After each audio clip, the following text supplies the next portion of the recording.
ভারত জুড়ে বিজেপি আর এর দমনপীড়ন শীর্ষক কলামটি লিখেছেন যুক্তরাষ্ট্রের সাভানা স্টেট ইউনিভার্সিটির ব্যবসা সাংবাদিকতা ও গণযোগাযোগ বিভাগের অধ্যাপক সিরাজুল আই ভূঁইয়া। তিনি যুক্তরাষ্ট্র, সিঙ্গাপুর, ভারত, জাপান ও বাংলাদেশের বেশ কয়েকটি সংবাদ মাধ্যমে নিয়মিত কলাম লেখেন। নেলসন ম্যান্ডেলা বলেছিলেন, যে কোনো সমাজকে সত্যিকারভাবে চেনা যায় দুর্বল সদস্যদের প্রতি তাদের ব্যবহার দেখে। সমৃদ্ধ সংস্কৃতি আর বৈচিত্র্যপূর্ণ মানুষের কারণে দীর্ঘদিন ধরে মানুষ ভারতের প্রশংসা করেছে, কিন্তু এখন তাদের বাঁক ঘুরেছে। তাদের বিখ্যাত আদর্শ, বৈচিত্র্যের মধ্যে ঐক্য এখন হামলার শিকার। বাইরের কেউ এই হামলা করেনি, ভেতরের লোকেরাই করেছে, আর তাদের নেতৃত্ব দিচ্ছেন ক্ষমতাসীনরা। ভারতে 200 মিলিয়ন মুসলিমের বসবাস, সেকুলার দাবিদার একটা জাতির সবচেয়ে বড় সংখ্যালঘু গোষ্ঠী তারা। কিন্তু প্রধানমন্ত্রী নরেন্দ্র মোদী আর তার ভারতীয় জনতা পার্টি বা বিজেপির অধীনে মুসলিমদের ওপর বৈষম্য ক্রমেই বাড়ছে। তাদের সমাজের প্রান্তে ঠেলে দেওয়া হয়েছে, তাদের অপদস্থ করা হচ্ছে, তারা হামলার শিকার হচ্ছে। বিজেপি আর তাদের পিতৃ সংগঠন রাষ্ট্রীয় স্বয়ংসেবক সংঘ বা RSS ভারতের বৈচিত্র্যপূর্ণ সংস্কৃতিকে বদলে দিচ্ছে। সেখানে তারা হিন্দু প্রথম আদর্শের ভিত্তিতে গড়ে ওঠা সংকীর্ণ হিন্দুত্ববাদী আদর্শকে প্রতিষ্ঠা করছে। এই পরিবর্তনটা পরিকল্পিত এবং সুসংগঠিত। মুসলিম, খ্রিস্টান, বৌদ্ধ এবং উপজাতীয় গোষ্ঠীগুলো বিচ্ছিন্নতা, ভয় এবং সহিংসতার শিকার হচ্ছে। তাদের বিরুদ্ধে ঘৃণা ও অপপ্রচার ছড়ানো হচ্ছে। উগ্রবাদীদের হামলার শিকার হচ্ছে তারা। এর ওপর বৈষম্যমূলক আইন তৈরি করে পরিস্থিতিকে আরও কঠিন করে তোলা হয়েছে। কাশ্মীর, গুজরাট, উত্তরপ্রদেশ, আসাম এবং পশ্চিমবঙ্গের মতো রাজ্যগুলোয় মুসলিমরা বিজেপি সমর্থক, RSS গ্রুপ এবং অন্যান্য হিন্দুত্ববাদী শক্তিগুলোর হামলার শিকার হচ্ছে। মানুষকে নিয়ন্ত্রণের জন্য এবং হিন্দুত্ববাদী এজেন্ডা চাপিয়ে দেওয়ার জন্য সহিংসতা ও ভয়কে অস্ত্র হিসেবে ব্যবহার করা হচ্ছে। উত্তর পূর্বাঞ্চলে 7 সিস্টার্স খ্যাত রাজ্যগুলোতেও পরিস্থিতি একই ধরনের। মুসলিম এবং উপজাতীয় গোষ্ঠীগুলোকে সেখানে নাগরিকত্ব বিতর্কে ঠেলে দেওয়া হয়েছে।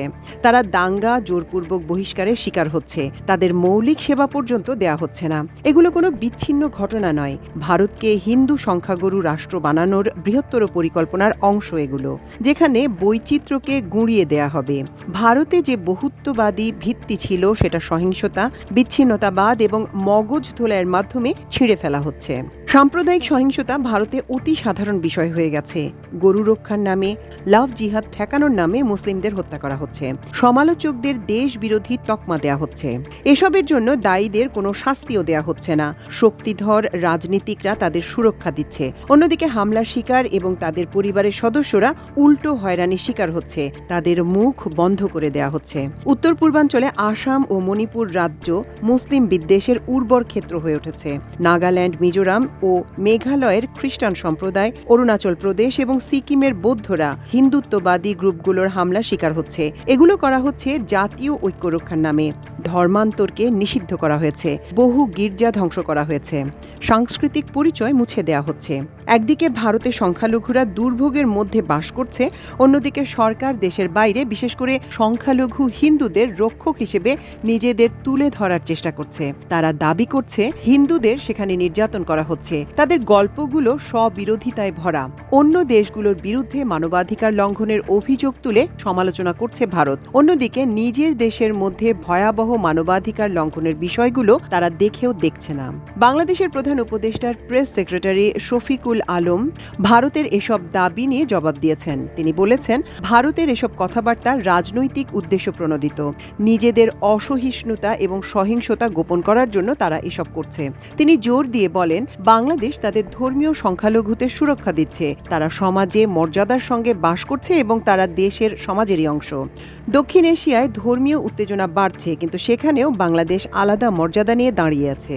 বাংলাদেশের অন্তর্বর্তী সরকারের প্রধান উপদেষ্টা নোবেল বিজয়ী ডক্টর মোহাম্মদ ইউনূস এটা স্পষ্ট করে বলেছেন।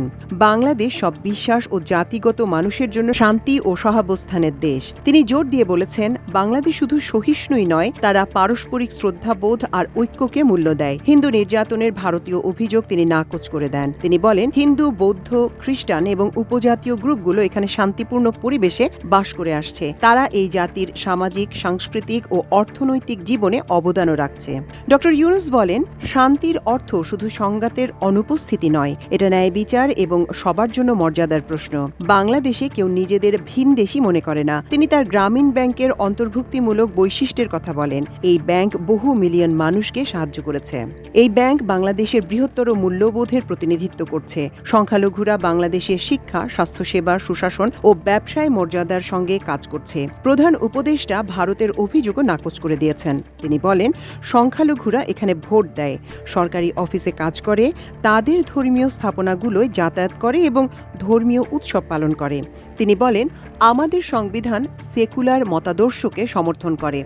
আমরা ধর্মকে রাজনীতির জন্য ব্যবহার করি না, আমরা এটাকে রক্ষা করি। যদি কখনো বিচ্ছিন্ন কোনো সহিংসতা দেখা দেয়, আমাদের দেশের মানুষ, মুসলিম, হিন্দু, বৌদ্ধ, খ্রিস্টান সবাই এর বিরুদ্ধে রুখে দাঁড়ায়। বাংলাদেশের এই দাবির সপক্ষে প্রমাণ আছে। ধর্ম মন্ত্রণালয় এবং মানবাধিকার সংগঠনগুলোর প্রতিবেদনে বলা হয়েছে, সংখ্যালঘুদের এখানে স্কুল ও সরকারি চাকরিতে পূর্ণ সুবিধা আছে। ন্যায্য প্রতিনিধিত্বের জন্য কোটা পর্যন্ত রয়েছে। দুর্গাপূজা, বুদ্ধ পূর্ণিমা এবং খ্রিস্টানদের উৎসবগুলো রাষ্ট্রীয় নিরাপত্তা এবং জনগণের অংশগ্রহণের মধ্যে দিয়ে অনুষ্ঠিত হয়। সংখ্যালঘুরা এখানে পার্লামেন্ট, সরকারি চাকরি ও মিডিয়া সব জায়গায় প্রতিনিধিত্ব করছে এবং তাদের প্রভাব আরও বাড়ছে।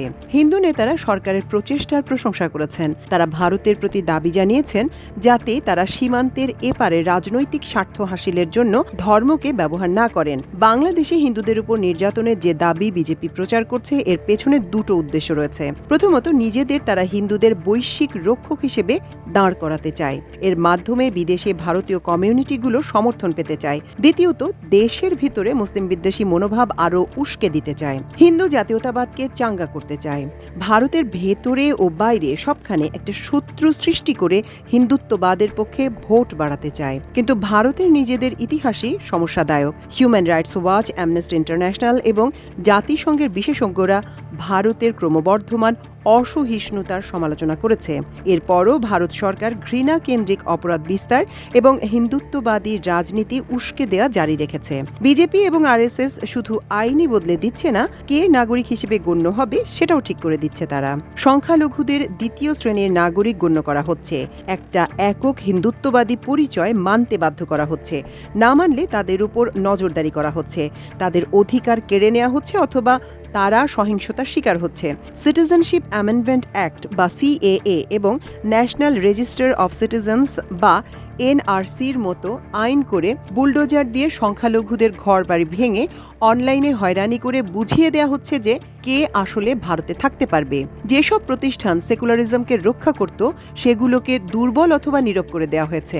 ঘৃণার বিস্তার, বিশেষ করে রাজনীতিবিদরা সর্বত্র ঘৃণা ছড়িয়ে বেড়াচ্ছেন। অন্যদিকে আদালত, পুলিশ ও মিডিয়া এসব দেখেও চোখ বন্ধ করে রেখেছে। যে বৈচিত্র্য আধুনিক ভারত নির্মাণ করেছিল, আরএসএস, বিজেপির এক জাতি, এক ধর্ম আর এক সংস্কৃতির স্বপ্ন তার সঙ্গে সাংঘর্ষিক। গান্ধীর আদর্শের জায়গা নিয়েছে এখন সাভারকারের বিভাজনমূলক আদর্শ।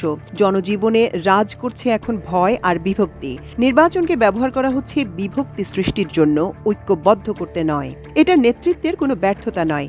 ভারতের সেকুলার চরিত্র ধ্বংস করে হিন্দু রাষ্ট্র গঠনের জন্য এটা সুচিন্তিত একটি পরিকল্পনার অংশ। ভারতের পরিস্থিতি এখন জটিল।